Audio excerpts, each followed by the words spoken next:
नमस्कार साथियों, मैं आपका साथी अनिल गुर्जर। तो साथियों, आज हम इस वीडियो में गणित विषय पर बात करेंगे, जो कि एनएमएमएस के लिए 20 अंक का निर्धारण होता है गणित विषय से, जिसमें बहुत सारे बिंदुओं पर जो है इसमें से प्रश्न आते हैं। तो आज का हमारा जो एनएमएमएस का मुख्य बिंदु है वह वीडियो के अनुसार वर्ग है। और वर्ग में जो हम प्रश्न देख रहे हैं तो इसमें बहुत सारी ट्रिक्स हैं और बहुत सारी चीज़ें याद रखने वाली है जो आप लोगों को काम आएगी। तो इसे आप ध्यान से सुने और जो है अपनी कॉपी में भी आप नोट करते जा सकते हैं इन बातों को।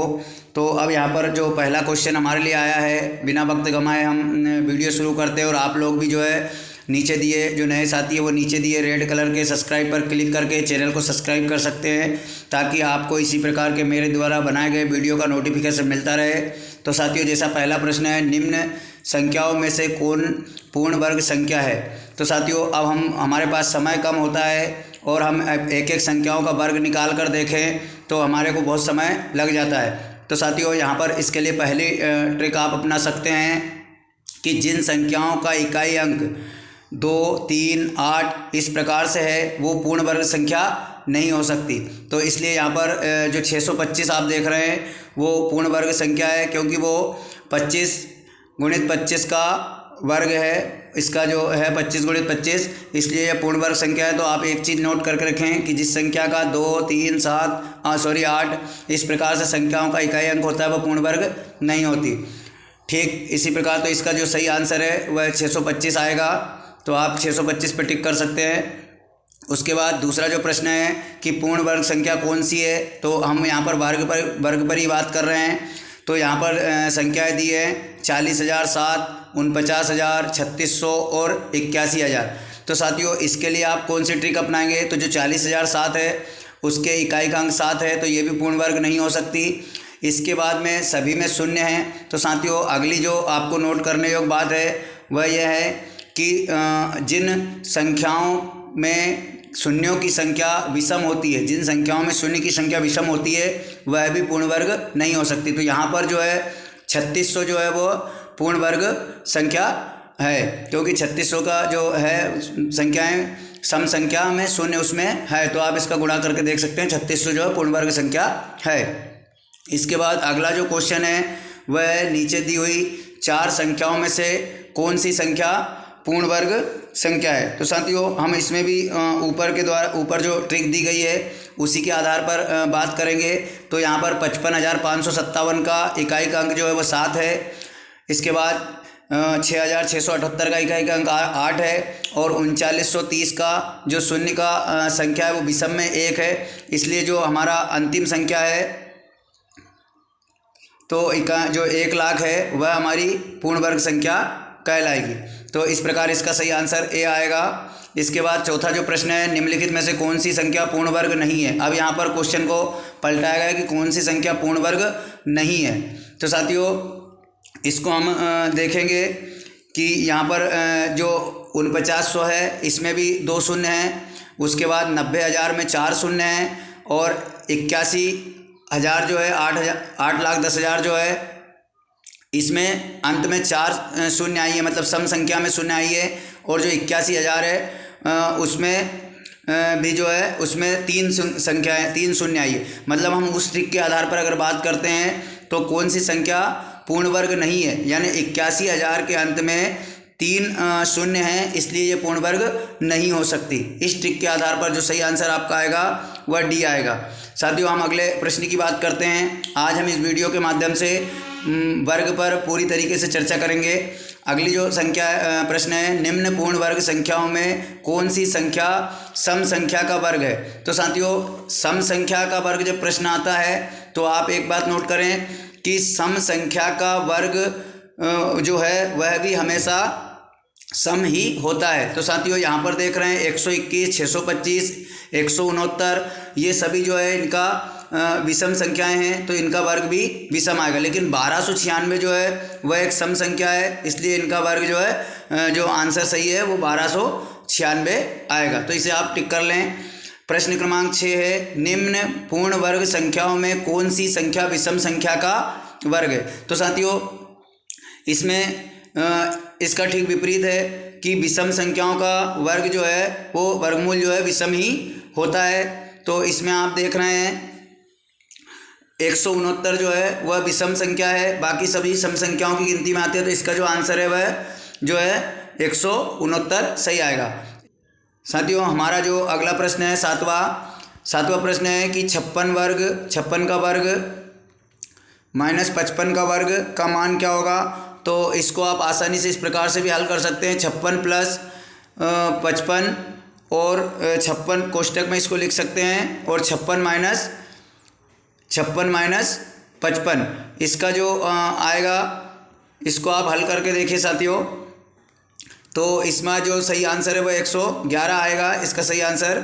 इसको आप करके भी देख सकते हैं, 56 गुणित 56 भी करके देख सकते हैं, और 55 गुणित 55 का जो अंतर आएगा वो 111 आएगा। इस प्रकार से आप हल कर सकते हैं।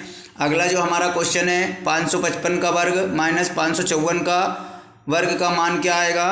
तो इसका जो सही आंसर है इसका वर्ग करके आप देख सकते हैं, इसका सही आंसर आएगा 1109, जो 1109 है जो इसका अंतर है। इसके बाद में 65 का वर्ग माइनस 60 का वर्ग, इसका जो सही आंसर है वह 625 आएगा। इसको आप वर्ग करके देख सकते हैं, 65 इंटू 65, और जो है 60 इंटू 60 माइनस कर लें। इसके बाद 75 का मान क्या है, तो 75 का मान जो है वो 5625, 75 इंटू 75 करके देखेंगे तो 5625 आएगा। इसके बाद 95 का वर्ग मान क्या है, तो 95 का जो वर्ग मान है वो 9025 आएगा। तो आप यहाँ पर 9025 पे टिक कर लें। इसके बाद 102 का मान क्या होगा, तो 102 का मान जो है साथियों 102 का मान है 10,404, यहाँ पर 10,404 यानी बी वाला आंसर इसका सही है। इसके बाद 11,111 का वर्ग क्या है, तो इसके लिए साथियों बहुत अच्छी ट्रिक है, आप उस ट्रिक से भी कर सकते हैं। जैसे यहाँ पर 11,100 जो 11 दिया है उसके लिए मैं आपको ट्रिक बता रहा हूँ। स्क्रीन काम नहीं कर रही साथियों, मैं मोबाइल से वीडियो बनाता हूँ। तो आप इसको यहाँ पर इस प्रकार ले लें, 1 2 3 4 5 4 3 2 2 1, ये पूरी एक ही संख्या आएगी साथियों। इसलिए इसका जो सही आंसर है वो पहला वाला आएगा इसका सही आंसर। तो आप इसको टिक कर लें, ये बहुत ही आसान है। इस प्रकार से अगर अंकों में पूछा जाता है तो आप इस प्रकार से कर सकते हैं। 666 ऊपर वाला ए वाला है साथियों इसका आंसर। 14 जो प्रश्न है हमारा 14 नंबर का वह है कि 666 का वर्ग क्या है, तो 666 का वर्ग करके देख लें आप। इसका जो सही आंसर है 44 35 56, यानी सी वाला आंसर इसका सही है।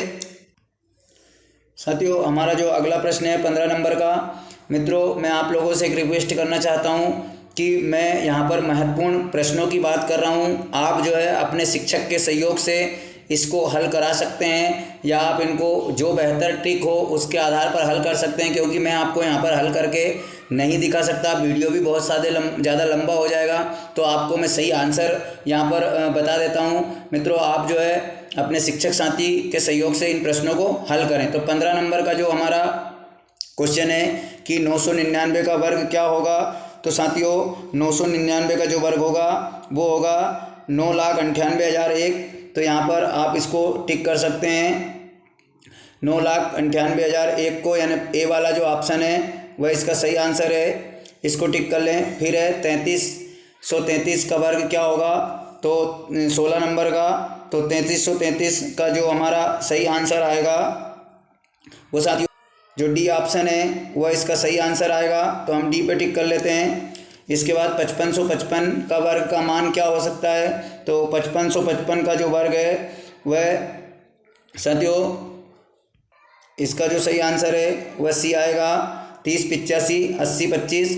इसके बाद 18वां नंबर का जो प्रश्न है, नीचे 4 त्रिक दिए गए हैं, उनमें पाइथागोरस त्रिक कौन सा है, तो हम यहाँ पर देखेंगे इनमें से जो पाइथागोरस त्रिक है उसके बारे में। तो यहाँ पर हम देखते हैं इसका जो सही आंसर है वह आएगा सी वाला जो है 10 24 26, ये इसका सही आंसर है। इसके बाद हमारा जो अगला प्रश्न है 19वां कि नीचे 4 त्रिक दिए गए हैं, इनमें से कौन सा त्रिक पाइथागोरस नहीं है, ठीक ऊपर वाले का उल्टा है, तो इनको आप देख सकते हैं। तो इसका जो सही आंसर है वह 13, 15, 17 ये इसका सही आंसर है। अब हम देखते हैं अगला प्रश्न।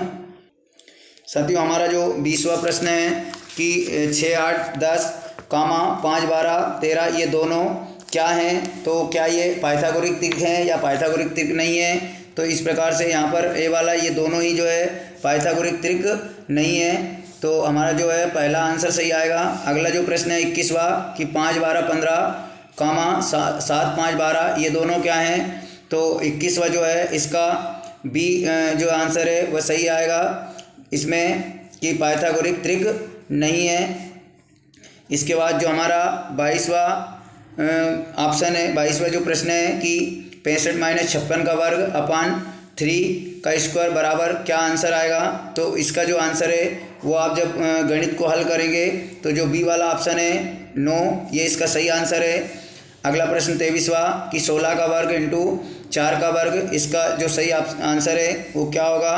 तो साथियों इसका जो सही आंसर है वो ए वाला है 4096। इसके बाद 24वां जो प्रश्न है हमारा कोष्टक 15/8 इंटू 16 कोष्टक की घात 2 का जो सही आंसर है वह क्या आएगा। तो इसका जो सही आंसर है साथियों वो बी वाला है 900। इस प्रकार से मित्रों मैं अभी भी कह रहा हूँ, आप लोगों से निवेदन कर रहा हूँ कि आप जो है केवल आईएमपी प्रश्न देखें। मैं यहाँ पर आपको किसी प्रकार की ट्रिक या गणित करके नहीं बता सकता, क्योंकि वीडियो बहुत लंबा हो जाएगा और मेरे पास इस प्रकार से किसी प्रकार से गणित हल करने का भी साधन नहीं है। तो आप जो अपने शिक्षक की सहायता से इन्हें हल जरूर। प्रश्न क्रमांक 25 को, तो प्रश्न क्रमांक 25 हमारा जो है 16 का वर्ग प्लस 12 का वर्ग अपान 20 का वर्ग बराबर, तो इसका जो सही आंसर है वह आएगा 1। तो हम यहाँ पर 1 को टिक करेंगे। इसके बाद जो हमारा 26वां प्रश्न है 48 - 8 का वर्ग अपान 40, तो इसका जो सही आंसर है वो आएगा 40। हम ए को टिक करेंगे। इसके बाद हमारा जो 27वां क्वेश्चन है 65 का वर्ग - 64 का वर्ग प्लस 1 का वर्ग बराबर, तो इसका जो आंसर सही है वो आएगा ए 130।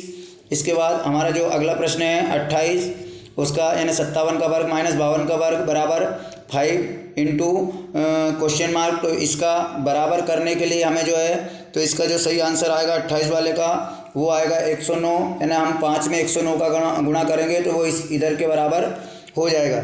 इसके बाद 29वां जो हमारा क्वेश्चन है 65 का वर्ग - 60 का वर्ग बराबर कोष्टक में 55 का वर्ग - 50 का वर्ग गुणित x, तो x का मान क्या होगा। तो हम यहाँ पर देखेंगे कि 29वां जो क्वेश्चन है हमारा 29वें क्वेश्चन का जो आंसर है वो आएगा 25/21, यानी सी वाला जो आंसर है वह सही होगा। इसके बाद 30वां जो हमारा क्वेश्चन है 55 × 55 - 2 इंटू 25 × 55 प्लस 25 इंटू 25 अपान 30 का वर्ग, तो इसका जो आंसर है इसे आप जब हल करेंगे तो इसका जो सही आंसर आएगा साथियों वो होगा कि इनमें से कोई नहीं, मतलब इसका जो आंसर है वो डी वाला आएगा। तो इस प्रकार से साथियों आपने महत्वपूर्ण 30 क्वेश्चनों को देखा, इसको आप अपने स्तर से हल करवाएं, शिक्षक साथी इसको हल करें और बच्चों को बताएं। ये प्रश्न महत्वपूर्ण है, विधि आपकी महत्वपूर्ण होगी कि आप किन विधियों से इनको जो आसान कर सकते हैं। तो साथियों मिलते हैं इसी प्रकार के अगले महत्वपूर्ण प्रश्नों पर अगले वीडियो में, तब तक के लिए जय हिंद।